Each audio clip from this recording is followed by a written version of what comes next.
Hello, my name is Don Rangel, and I continue to have the great honor and privilege of serving as the acting superintendent for the Adams 14 School District, and also serve as the project director for MGT for the Adams 14 Schools Succeed project. I want to share some information with you regarding the upcoming school year. It is really incredible that when we started the 2019-2020 school year, none of us could have predicted that by March of the year we would be in the middle of a worldwide pandemic. That pandemic has had an extraordinary impact across our country and across the world. And it has had an impact in Adams 14 in regards to our students and our families, our teaching staff, and all other staff members. It's been an extraordinary experience.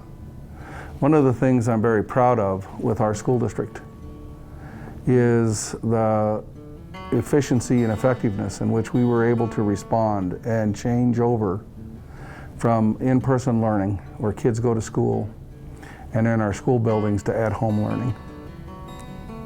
I'm very proud of the work that was done in that area, and though it was not perfect, we gave our very best effort to say, how can we have this be successful and be a meaningful experience for our students? This work is only going to intensify and need to become more thorough as we prepare to try to go down the path of educating our children this fall. When we reopen school again, we want to make sure that however we open school, it number one takes into consideration how do we keep our students and our staff healthy and safe. And number two, how is it that we approach learning and provide learning and learning experiences that are rigorous and engaging and help our kids be prepared for the life they want to live, so that they can be successful in elementary school and move on with their success to middle school, from middle school to high school, and then high school into life. So whatever path we choose in regards to educating our kids in the fall, those two things are going to be paramount and they're going to be prevalent. How do we keep our kids and our staff safe and healthy? And how do we best educate our students so that they have a rigorous and engaging learning experience? Right now, we are fully planning for 3 different approaches to learning for our kids and for educating our kids. And having these 3 approaches fully planned for really is based on the idea that, one, we're dealing with a virus that is unpredictable. As some states decided to open back up, they're seeing a spike in the number of cases and the number of people who are contracting this virus.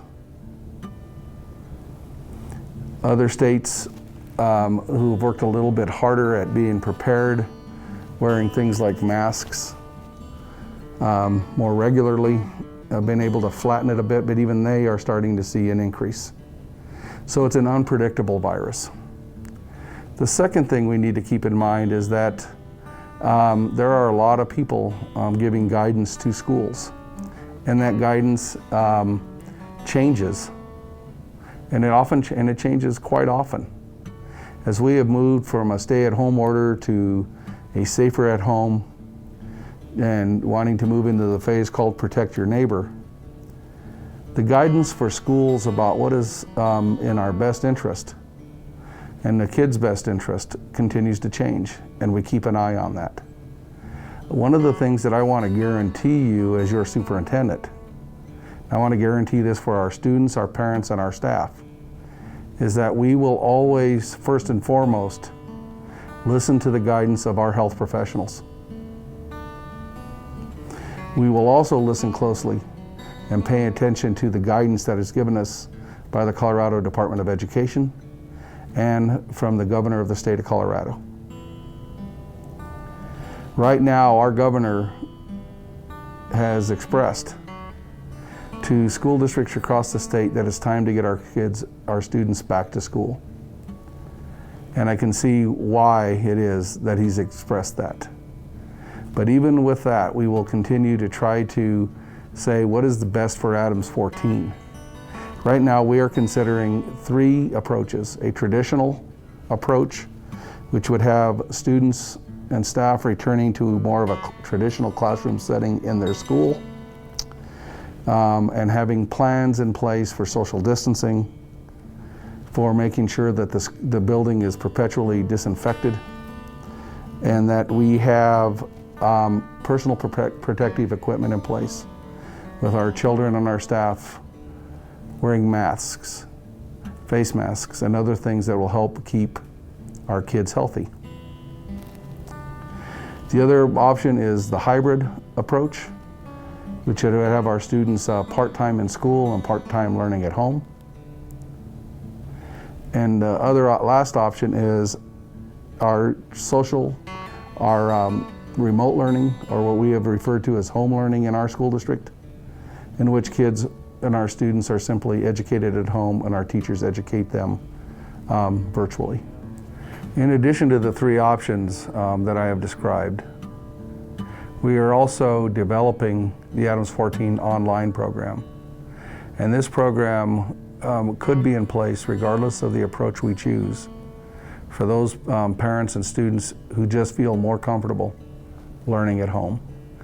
And so we are trying to cover all of our bases to make sure that we can find the right fit so that families feel comfortable.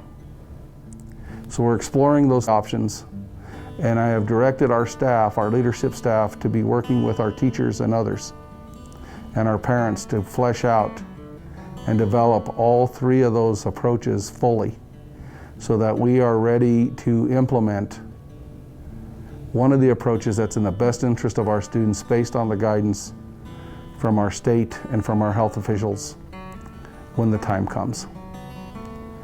And so right now, just know that we're working hard on this, and we want to be able to communicate out with you as thoroughly as we possibly can and as often as we possibly can to keep you updated on when school will start and the approach that we are planning to take.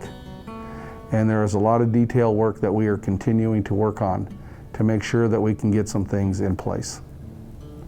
It has been refreshing to work in collaboratively with superintendents and staff from our surrounding districts, including very closely with those other school districts in Adams County, because we all have an interest in making sure that we educate our kids as fully as we possibly can, but always know and keep in mind that safety and health will always come first. I wish all of you well, and I'm hoping that all of you and your families are staying strong and healthy. Thank you.